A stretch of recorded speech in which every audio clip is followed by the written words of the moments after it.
अच्छा जी, so this is Unit 4, question number 86. Again, we are going to, so आपका जो question number है वो actually क्या है, वो आपका page number है, right? So document का page number जो है वही आपका question number होगा. So again, everyone out with your copies. जिनके पास past papers हैं वो past papers निकाल लें. Volume 2, page number 86. जिनके पास past papers नहीं हैं वो इस चीज़ को जो है वो copy में solve करेंगे. So inshallah the goal is कि all the past papers in the next 4 to 5 months सारे के सारे past papers जो हैं the videos will be uploaded. सही YouTube के ऊपर आपको सारे past papers की जो है वो videos मिल जाएंगी inshallah. तो उससे ये होगा कि you should be able to नहीं So इससे ये होगा कि you should be able to very well be able to prepare for physics. बेटा क्या कर रहे हो आप लोग? Don't drag chairs. तो चले खैर पेज नंबर 86, question number 5. अच्छा, so this right here probably starts at May-June 2003. Yes, it does.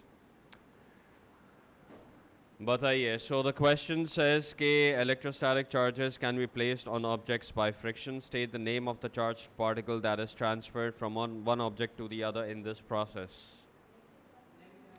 और negative charge का कोई नाम होता है. Yes. Question बोल रहा है state the name of the charged particle. Negative charge is not a name. So again you are going to write what? You are going to write electrons over here.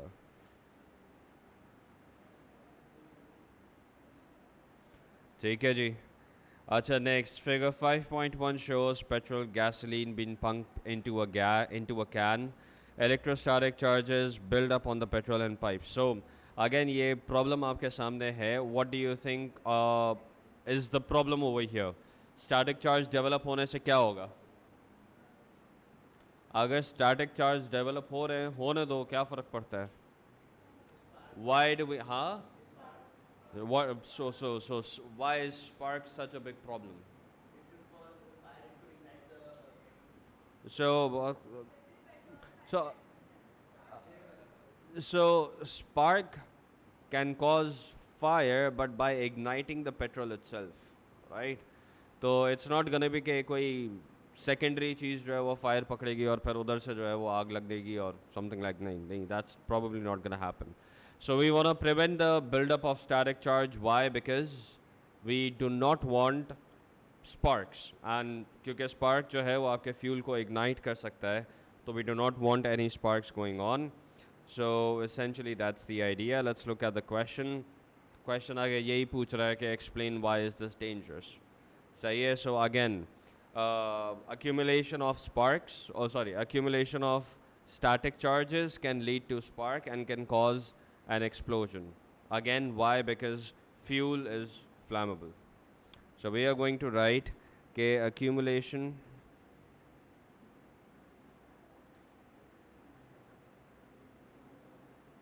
of charges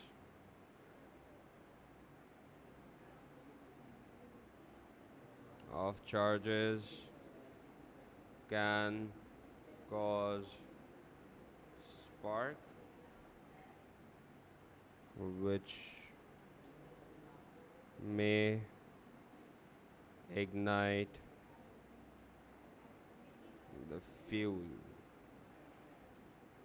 and cause an explosion.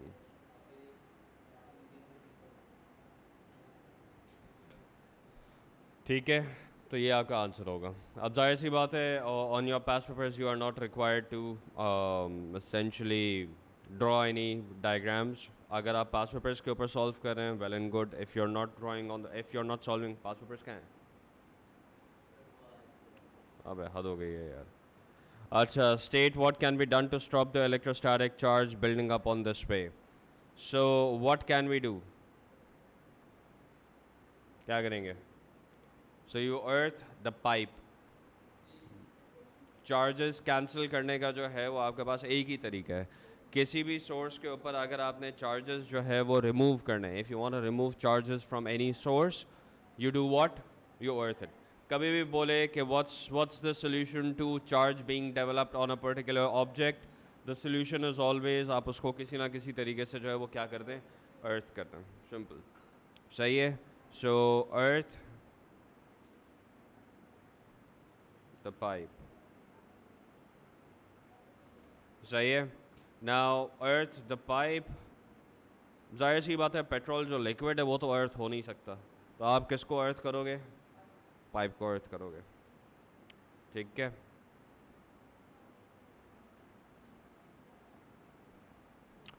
All right, done. ये गाने clear है. सो ये वाला सवाल आगे continue नहीं हो रहा. ठीक है. So the next question is a different question. मैं पहले I want put my laptop on charge first.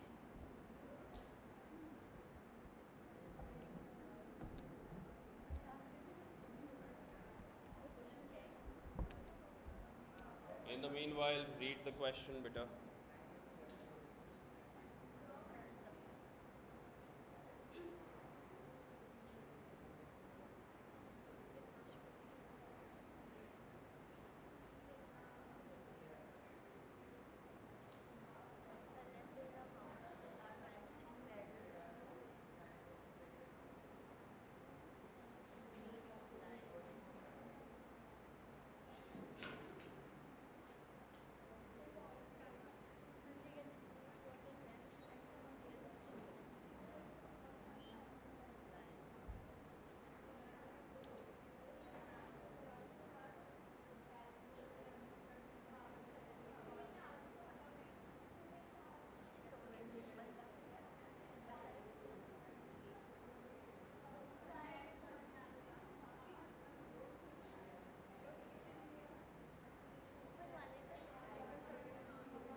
अच्छा जी. So the next question is a lamp in a house.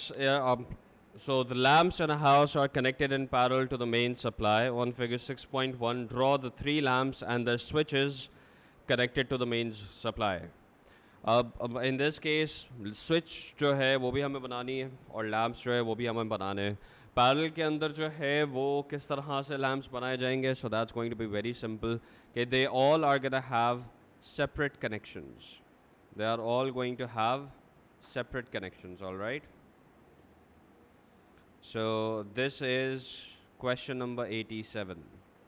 So they are all going to have separate connections.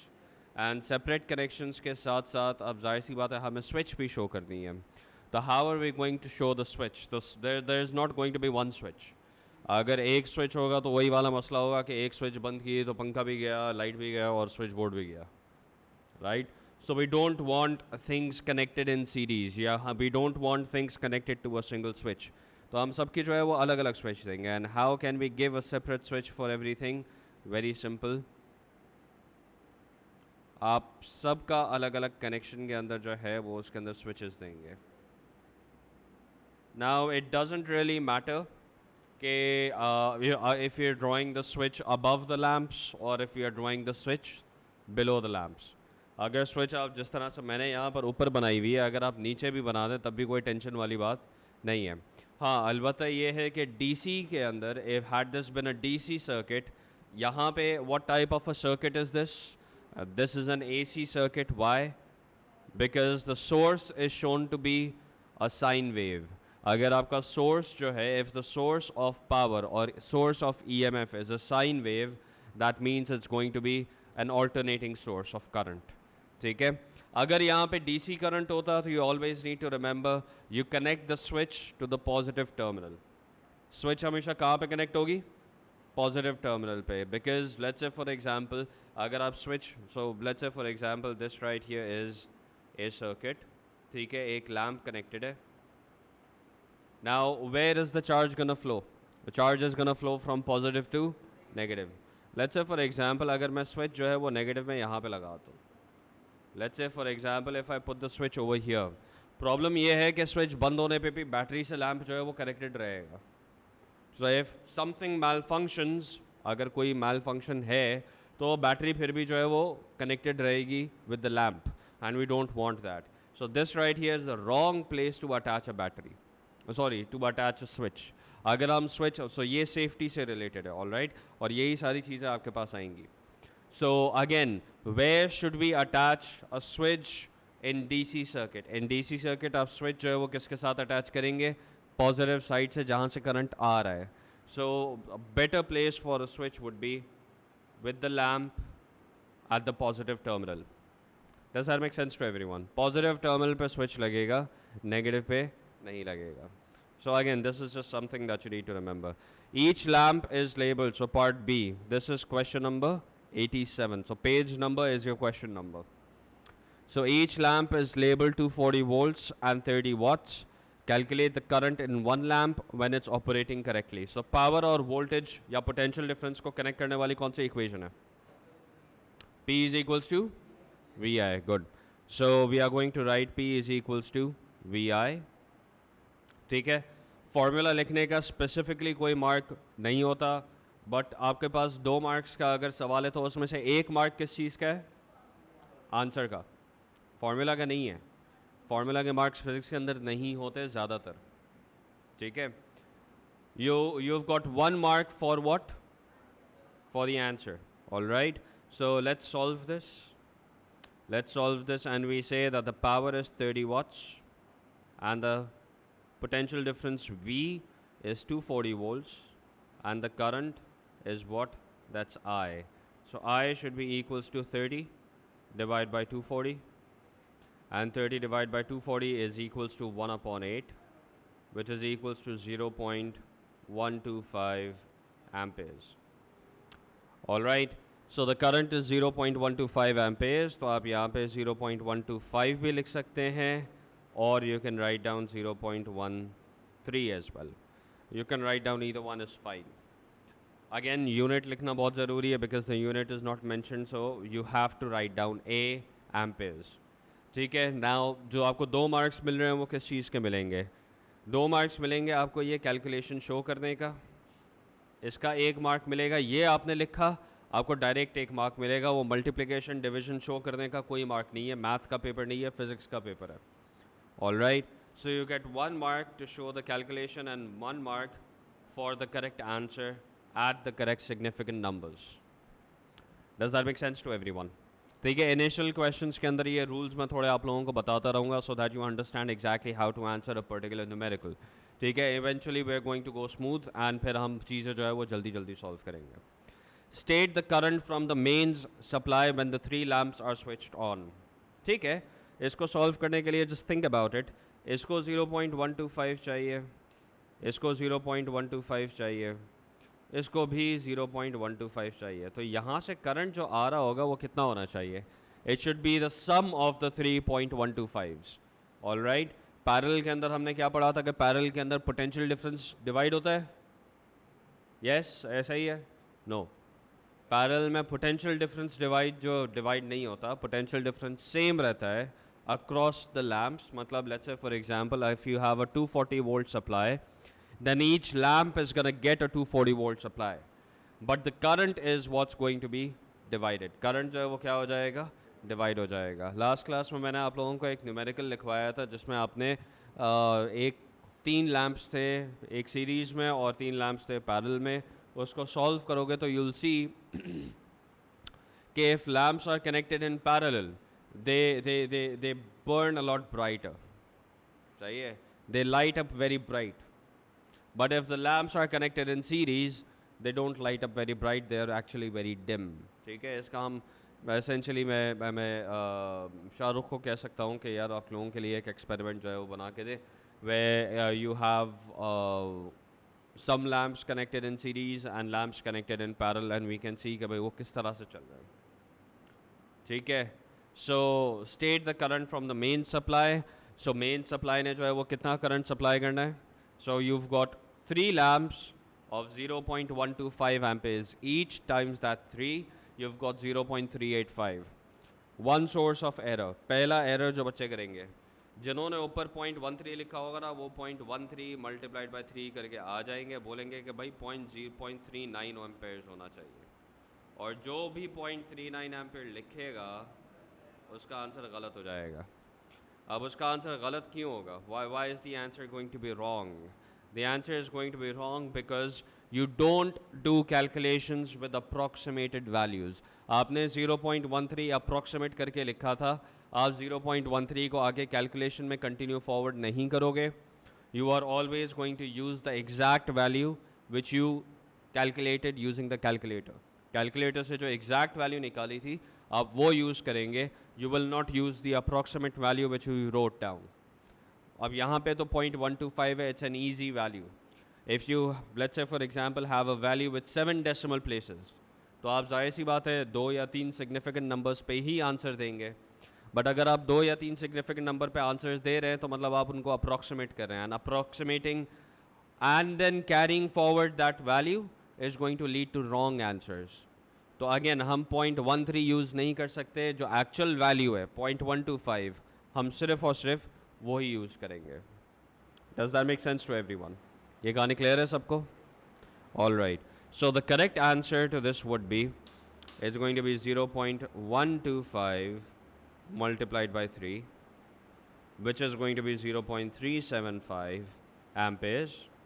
And 0.375 amperes को आप 0.375 भी लिख सकते हैं, और you can write it as 0.38 amperes. And that's why 0.39 would be wrong, क्योंकि approximate करने पे भी आपका आंसर 0.38 आ सकता है, 0.39 नहीं आना चाहिए. ऑल राइट, बाय मंथली में all of these things are going to be accounted for. All of these things are going to be accounted for. So again, be very careful when you're solving questions. Then we go to page 88. Now this right here is related to your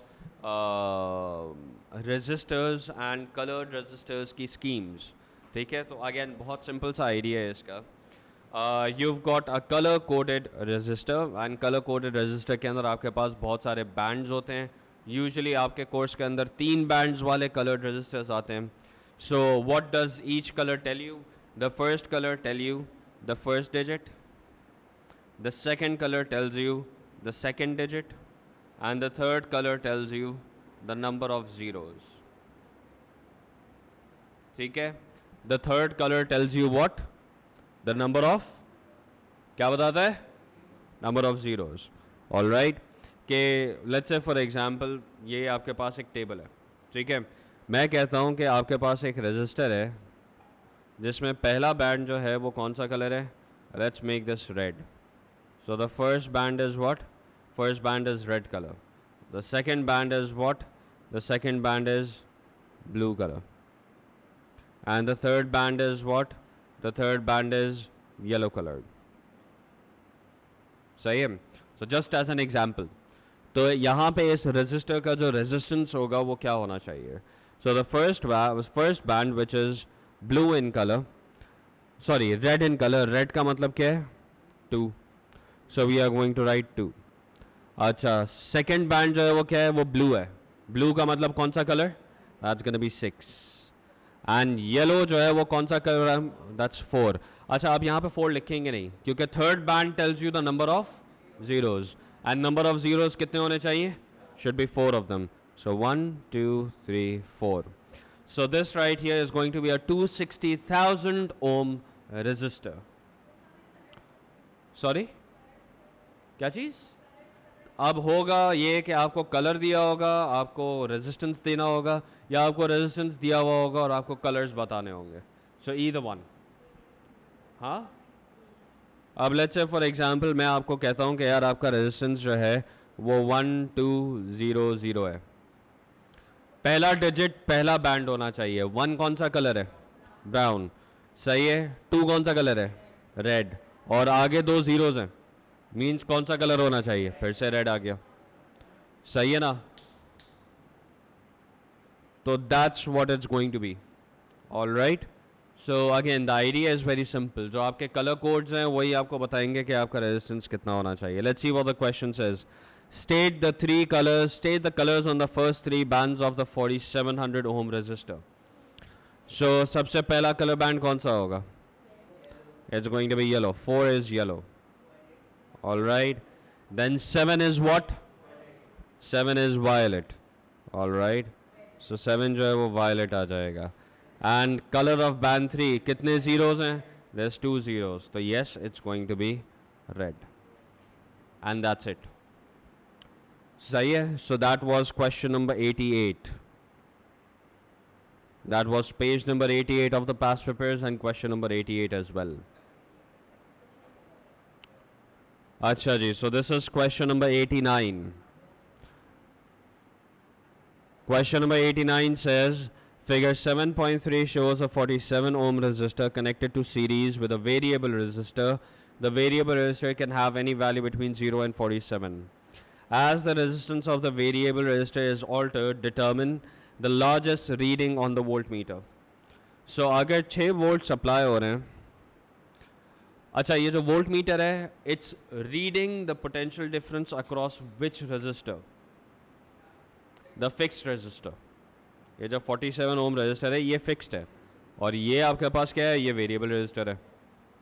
तो आपका जो volt meter है वो किसका specifically किसका potential difference measure कर रहा है? जो आपका फिक्स्ड 4700 ओम का रेजिस्टर है उसका रेजिस्टेंस जो है ये वोल्ट मीटर मेजर करेगा. तो when is it going to be maximum? जब सारा का सारा बैटरी का ईएमएफ पोटेंशियल बन के किसके पास चला जाएगा? फिक्स्ड रेजिस्टर के पास. And when is that going to happen? जब वेरिएबल रेजिस्टर का रेजिस्टेंस कितना होना चाहिए? 0. सही है. अगर वेरिएबल रेजिस्टर का कुछ रेजिस्टेंस होगा तो some voltage will be or some potential difference will be given to the variable resistor and some to the fixed resistance. सही है ना? तो again this right here the potential difference is going to be 6 volts maximum. लेकिन इसकी condition पता होनी चाहिए. Even though के क्वेश्चन ने पूछा नहीं है कि एक्सप्लेन. अगर क्वेश्चन ने पूछना होता ना कि भाई ठीक है आप मैक्सिमम रीडिंग लिखेंगे, but then if the question would have written explain, then you would explain कि भाई because all of the potential difference is now going to go to the fixed resistor. But right now the question does not ask you to explain. The question just simply wants you to tell कि भाई largest reading जो है वो कितनी है, and that's gonna be 6 volts. Does that make sense to everyone?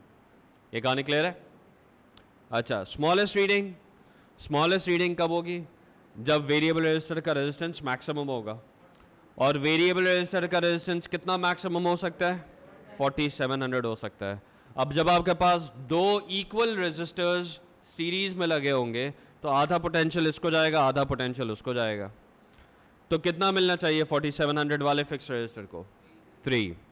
अगर आपके पास 0 ohms है मींस इसको 0 वोल्ट्स मिलेगा और इसको 6 वोल्ट्स मिलेगा. लेकिन if this right here is 4700 ohms, so इसको 3 वोल्ट्स मिलेगा और इसको जो है वो कितना मिलेगा सेकेंड इंस्टेंस में? The other 3 volts. So the minimum और the smallest reading across the volt meter is going to be 3 volts. Does that make sense?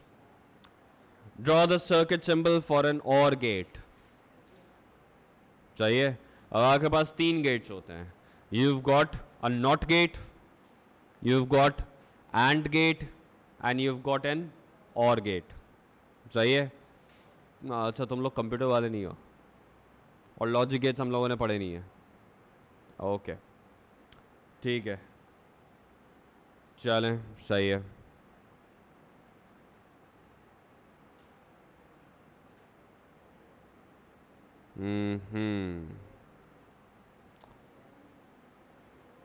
Okay चलो मैं आप लोगों को जो है वो बता देता हूँ.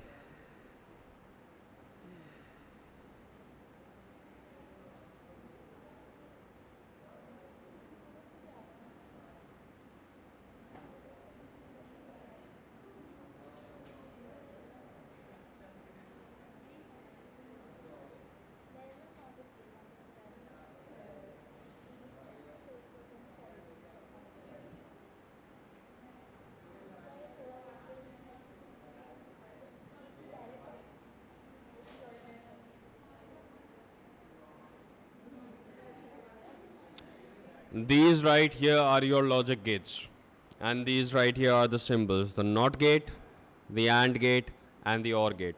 अब वो ट्रूथ टेबल जो है वो क्या होता है, क्यों होता है, उसके बारे में हम बाद में बहस करेंगे. सही है जी.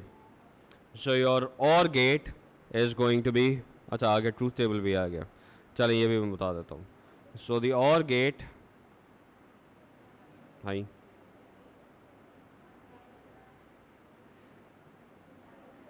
is going to be this with 2 inputs. सही है. इसके कितने inputs होने चाहिए? 2 inputs होने चाहिए. Again, this is something that you need to remember. To complete the truth table, now the idea of the truth table is very simple. और का मतलब क्या है? बेटा everyone over here, over here. और का मतलब क्या होता है?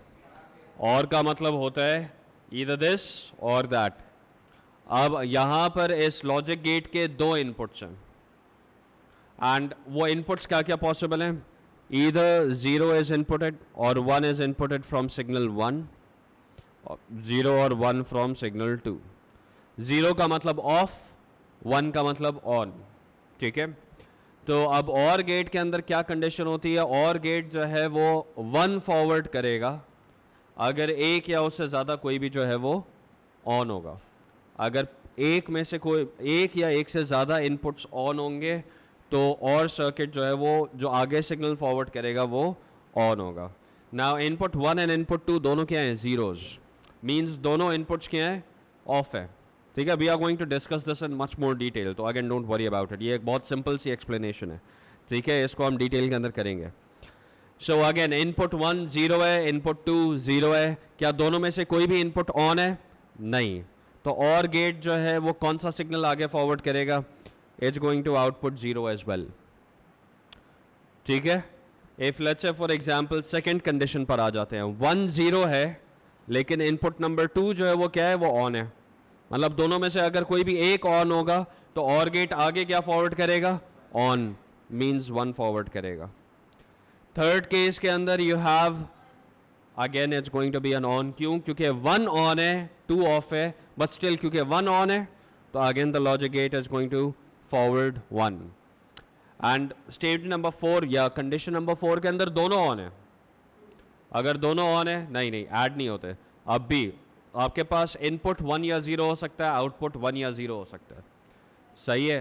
तो अगेन या तो फिर कोई एक ओपन होना चाहिए या एक से ज़्यादा ओपन होंगे, तो वो आगे कौन सा सिग्नल फॉरवर्ड करेगा? Again it's going to send forward 1. Does that make sense to everyone? ये कहानी क्लियर है? यहाँ तो कोई problem? Cool. Question number 90. Question number 90, page number 90 of the past papers, volume 2. Figure 5.1 shows a piece of recording tape passing under the recording head of tape recorder. An alternating current passes through the coil. The tape is coated with a magnetic material that becomes magnetized. Explain why the tape becomes magnetized. Tape जो है वो magnetized क्यों होगी? ये coil के through ऐसा क्या होगा? What's going to happen through the coil which is going to magnetize the tape passing underneath? The idea is very simple. The coil is wrapped around what? हाँ, क्या होगा ये? So yes. So आपके पास ये जो coil है, it's going to behave like what? It's going to behave like a solenoid. And because this coil is behaving like a solenoid, it's going to create its own magnetic field. And that magnetic field is going to magnetize the magnetic tape. तो again very important to understand कि ये question कितने mark का है. So this right here is a 3 mark question. मतलब हर point का जो है वो एक एक मार्क होगा, या हर पार्ट का जो है वो एक एक मार्क है. So again magnetic field from the coil magnetises the tape. So अब ये पूरा नहीं लिखना आपने. All you need to write down is magnetic field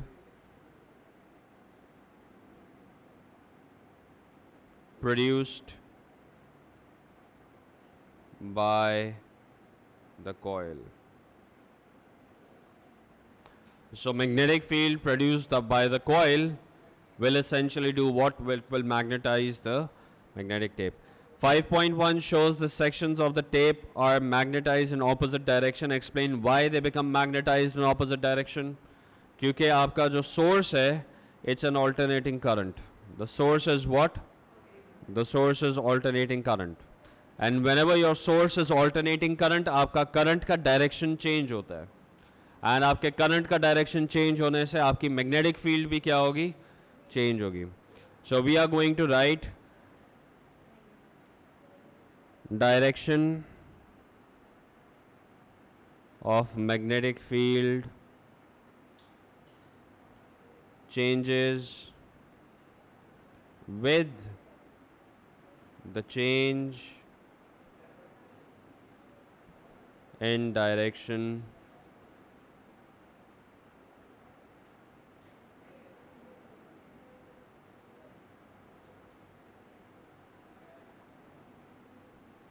of the alternating current.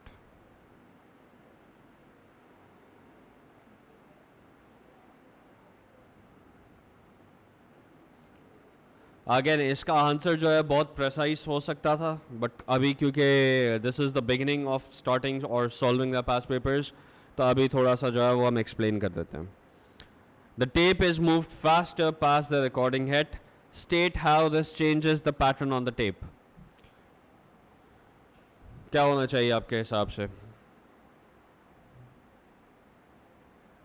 Electromagnetic induction तो सबको पता है राइट, कि आपकी एक मैग्नेटिक फील्ड अगर एक जगह से दूसरी जगह जा रही है तो it can induce magnetic field into the other object.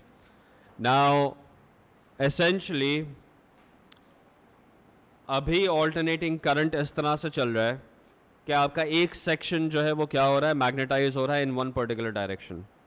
अगर मैं टेप को फास्ट मूव करूंगा, if I move the tape faster, means current change होने से पहले दूसरा सेक्शन आ जाएगा. अभी करंट और टेप जो है वो इस तरह से सिंक हुए हुए हैं कि जैसे करंट चेंज हुआ नया सेक्शन आ गया, करंट चेंज हुआ नया सेक्शन आ गया, करंट चेंज हुआ नया सेक्शन आ गया. लेकिन अगर आप टेप की स्पीड बढ़ा दें तो सेम करंट के थ्रू आपके पास मल्टीपल सेक्शंस जो है वो पास हो रहे होंगे. So in this case what's going to change on the tape? Tape के ऊपर सिर्फ इतना सा चेंज आएगा कि आपके मल्टीपल सेक्शंस, ऑल्टरनेटिंग सेक्शंस में आपके पास सेम करंट नहीं होगा या सेम डायरेक्शन नहीं होगा. मल्टीपल सेक्शंस या एडजेसेंट सेक्शंस जो है वो सेम मैग्नेटिक फील्ड या same direction of magnetic field पे इंड्यूस हो सकते हैं. सही है. सो ऊपर यहाँ पे क्वेश्चन कहता है shows that the tape are magnetised in opposite directions, as in adjacent sections are magnetised in opposite direction. अगर हम टेप को फास्ट मूव करेंगे then multiple sections are going to be magnetized in the same direction. That's the change it's going to produce. So again, what's going to be the change? Multiple sections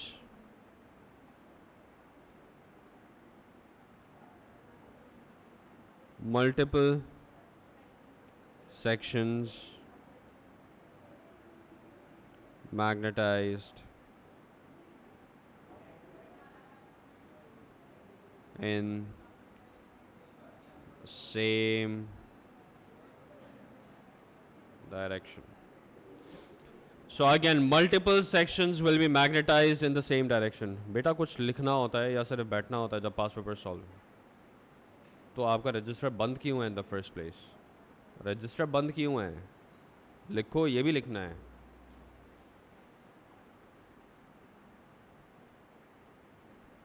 अच्छा जी. Explain why the coating of the tape must be a permanent magnetic material. Now these are simple logic के सवाल. अगर आप let's say for example video tape, आप तो खैर tapes use होती ही है, बट आपकी वीडियो टेप है, आपने उसे मैग्नेटाइज किया, मतलब क्या, आपने उसके ऊपर कोई डेटा स्टोर किया। अब अगर वो टेम्पररी होगा तो क्या होगा, डेटा गायब। हाँ, टेम्पररी मैग्नेट होने से क्या होगा, आपने डेटा टेप पे डाला और आपने उसको निकाला, उतनी देर में वो गायब हो जाएगा। So we need it to be permanent so that the data can be stored on the magnetic tape permanently. सही है। The direction of these magnetic fields are essentially storing data. किस तरह से, वो आप लोग शायद बैचलर्स या मास्टर्स में जाके पढ़ोगे, वो आप लोग अभी नहीं पढ़ोगे। सही है, बट द आइडिया इज कि it needs to be permanent, to store data permanently. अगर ये मैग्नेट, अगर ये मटेरियल जो है वो परमानेंट मैग्नेट नहीं होगा या परमानेंटली डेटा अपना डायरेक्शन सेव नहीं कर सकता, तो फिर आपका डेटा भी सेव नहीं होगा। सही है। So again we can write के to permanently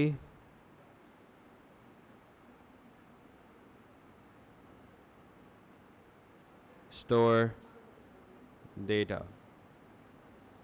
आप यहाँ पे एक्स्ट्रा एक्सप्लेन कर सकते हो कि if temporary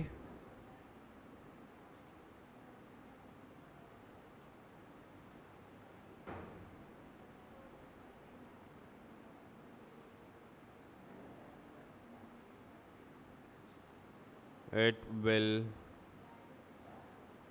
lose data। सही है कि परमानेंट होगा तो डेटा स्टोर रखेगा, अगर परमानेंट नहीं होगा तो वो डेटा क्या हो जाएगा, लूज हो जाएगा। State the name of a permanent magnetic material. Steel. पर यहाँ पे वैसे अगर इस तरह का कोई स्पेसिफिक सवाल आ जाए ना, you might want to write iron oxide। ठीक है।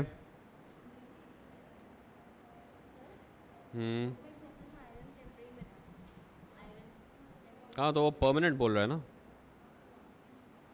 इसलिए तो हमने आयरन ऑक्साइड डाला, आयरन थोड़ी डाला बेटा।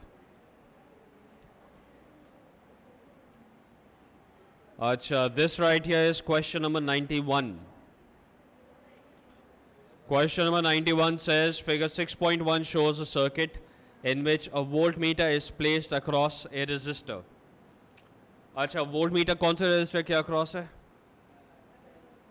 12 ओम के अक्रॉस है। वोल्टमीटर जो है वो किसके अक्रॉस है, 12 ओम के अक्रॉस है। तो किसका पोटेंशियल डिफरेंस मेजर करेगा, 12 ओम का मेजर करेगा।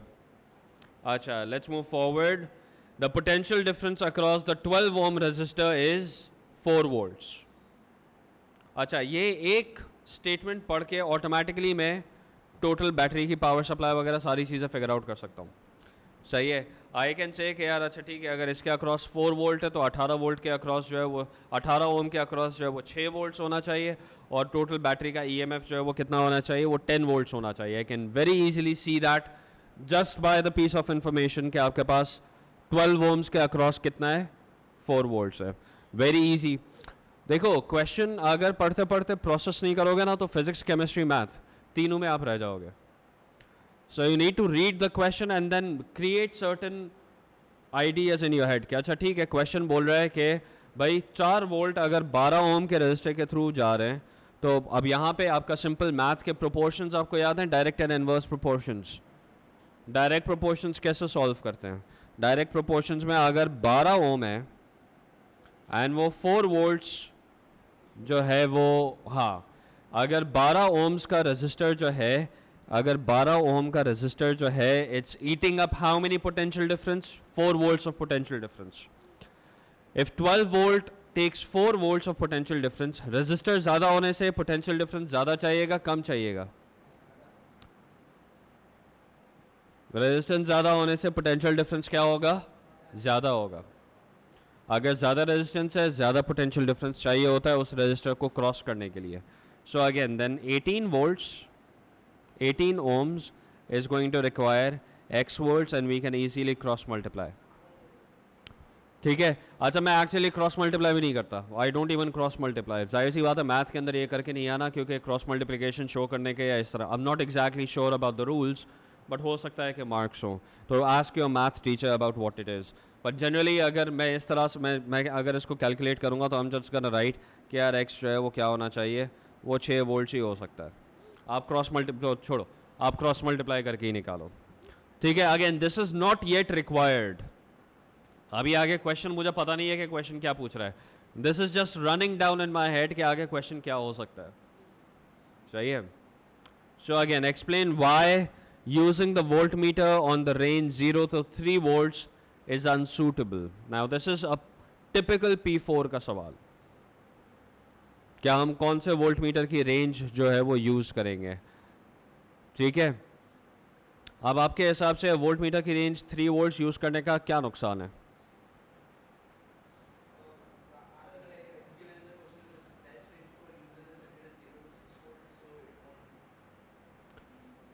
क्वेश्चन ये नहीं पूछ रहा कि कौन सा सूटेबल है, क्वेश्चन पूछ रहा है कि 3 वोल्ट्स वाला सूटेबल क्यों नहीं है। 0 to 3 volts is not suitable, Y?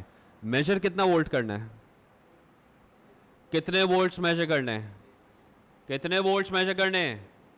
ऊपर लिखा हुआ है the potential difference across the 12 ohm resistor is, मतलब उसके ऊपर अगर 4 वोल्ट की रीडिंग होगी तो वो 4 वोल्ट मेजर करेगा ना।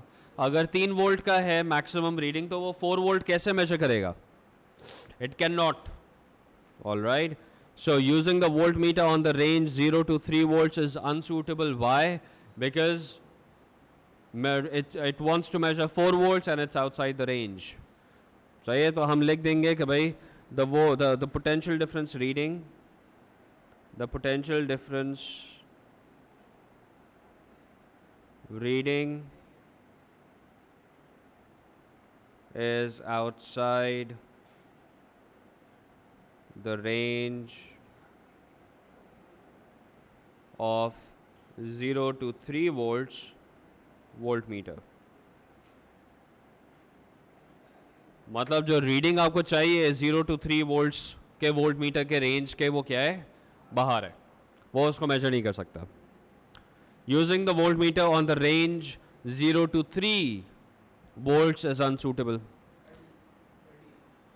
हाँ 0 to 30, सॉरी 0 to 30 वोल्ट्स वाला वोल्ट मीटर अनसूटेबल क्यों होगा? नहीं, ज़्यादा एक्सीड करने का इतना बड़ा मसला नहीं है, but it will not be very accurate, सही है। It's not going to be what, it's not going to be accurate. उसका सिंपल सा समझने का सिंपल सा तरीका है, अगर 30 वोल्ट का वोल्ट मीटर है, सही है, एक नीडल होती है जो अलग अलग वैल्यूज़ के ऊपर पॉइंट आउट करती है, सही है, एक नीडल होती है जो अलग अलग वैल्यूज़ पर पॉइंट आउट करती है। अब अगर 30 वोल्ट्स है तो of course it's going to be 5, it's going to be 10, 15, 20, 25 and then 30, सही है। अब 4 जो है वो कहीं यहाँ पे पॉइंट करेगा, सॉरी यहाँ पे नहीं, इवन बिफोर दैट 4 जो है वो कहीं यहाँ पे पॉइंट करेगा।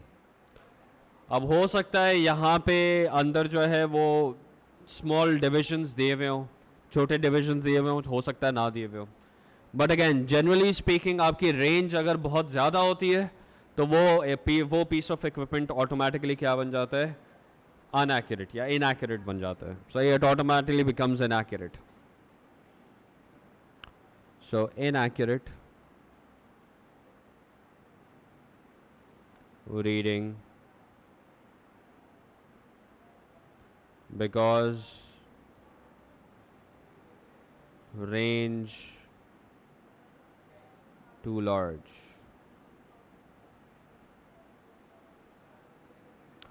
क्वेश्चन बोल रहा है एक्सप्लेन, तो आप सिर्फ इनएक्यूरेट पे नहीं रुक सकते,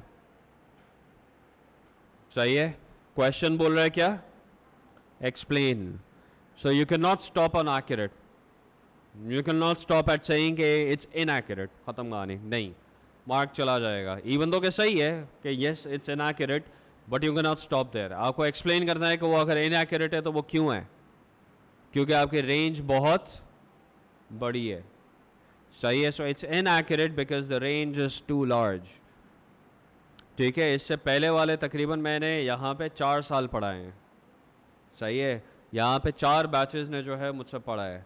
every time during midterms, mocks, bimonthlies, जितने भी मसले हैं, जितने भी आपके टेस्ट एग्ज़ाम्स वगैरह जितने भी हुए हैं, Everyone's lost marks because they don't read the question carefully. सही है? Or they don't write the answers correctly. अब यहाँ पे correct answer is inaccurate. Yes, it's correct. But is it what the question wants? No, it's not. Question को explanation चाहिए कि अगर वो inaccurate है तो वो क्यों inaccurate है. तो you need to provide that explanation. Does that make sense to everyone? ये बात clear है सबको? Calculate the current in the 12 ohm resistor. State the formula you use. अब यहाँ पे क्वेश्चन को फॉर्मूला चाहिए है तो उसने बोला है कि फॉर्मूला दो. जहाँ पे क्वेश्चन ना बोले कि फॉर्मूला नहीं, फॉर्मूला चाहिए, तो वहाँ पे आप बगैर फॉर्मूला भी काम चला सकते हैं. So again state the current. Current के लिए हम लोग कौन सा फॉर्मूला यूज करेंगे? V is equals to I R. सो V is equals to I R. What was V? सब भूल गए. What was V? Question ने V की वैल्यू क्या बताई थी? 4 volts. Good. So 4 is equals to I times the current which is 12. I की वैल्यू कितनी हो जाएगी? That's 4 upon 12. And 4 upon 12 is approximately 0.33 amperes. You will usually not answer in fractions. आप यहाँ पे 1 upon 3 amperes नहीं देंगे. सही है? You will not answer in fractions. Remember that. Calculate the potential difference between A and B. 12 ohm का potential कितना है? 4 volts. 18 ohm का पोटेंशियल कितना है? 6 volts. वो हम पहले निकाल चुके हैं. अब जाहिर सी बात है यहाँ पे आप वर्किंग शो करोगे कि भाई अगर 12 volts जो है उसके अक्रॉस 12 ohms जो है उसके अक्रॉस 4 volts है, तो 18 ohms के अक्रॉस कितना हो जाएगा? 6 volts हो जाएगा. Which mathematical technique you use? Irrelevant. Which formula you use? Irrelevant. सही है? आप कोई मैथमेटिकल टेक्निक यूज़ करें जैसे प्रोपोर्शंस हैं टू फिगर इट आउट, या आप फिजिक्स का फॉर्मूला यूज़ करें. ना मैथ का पेपर है ये, और फिजिक्स के अंदर इस तरह के क्वेश्चंस पे मार्क्स नहीं कटते कि आपने कौन सी टेक्निक यूज़ की है. The technique is irrelevant. Correct answer is important कि आपका आंसर जो है वो सही आना चाहिए. Which ever technique you use, कोई स्पेसिफिक मेथड नहीं है. अगर आपके जहन में कोई तरीका है and it makes sense, that's fine. All right. If you have a method in your head that makes sense, like in this case you can use both direct proportions or you can use what? The formula. Both are fine. So direct proportion use करेंगे तो आपके पास ये आ जाएगा. You're gonna get what? You're gonna get, again ये 6 नहीं होगा of course. It's currently going to be x, and then you cross multiply to get 18 times 4 divided by जो x से multiply हो रहा है which is 12. 12 times 6 is 2. 3 times 6 is 18. 2 and 4 cancel हो जाएगा. You're going to get the answer 6. ठीक है? आपका आंसर कितना आ गया? 6 आ गया आपका आंसर. फॉर्मूला से अगर फिगर आउट करना चाहेंगे तो क्या करेंगे? फॉर्मूला से फिगर आउट करना again very easy. Don't use the approximated value 0.33 amperes, वो हम यूज नहीं करेंगे. 4/12 कितना होता है? 1/3. आगे कैलकुलेशन में आप वही यूज करोगे. So V is equals to I R. V हमें चाहिए. करंट जो है वो सीरीज के अंदर डिवाइड नहीं होता.